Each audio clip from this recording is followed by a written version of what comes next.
to do.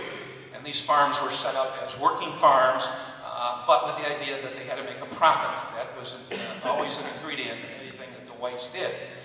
So they both began buying land, Walter accumulating several farms in Chesterland, Ohio, accumulating 1,400 acres for his Circle W farm. And Windsor, here in Hunting Valley, bought a farm with about 400 acres. The house is still across the street, a farmhouse which he added onto, and he added another 600 acres, totaling 1,000 acres.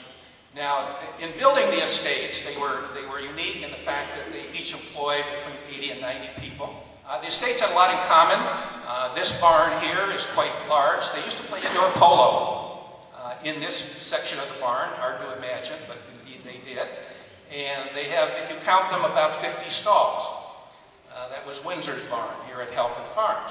Walter's barn, on the other hand, and I don't know, there was probably a slight rivalry.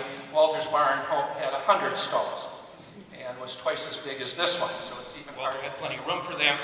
And we came a time after a polo match, Virginia planned a large party.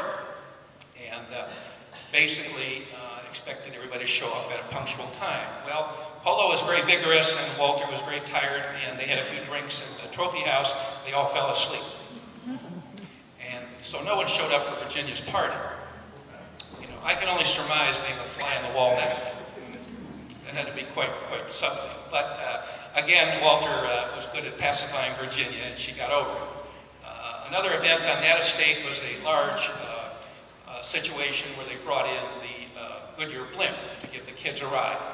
And I'm fond of saying our Cleveland Browns give you the Goodyear blimp on occasion. Walter White made a phone call, and he had the blimp at his house. We do have a picture of that.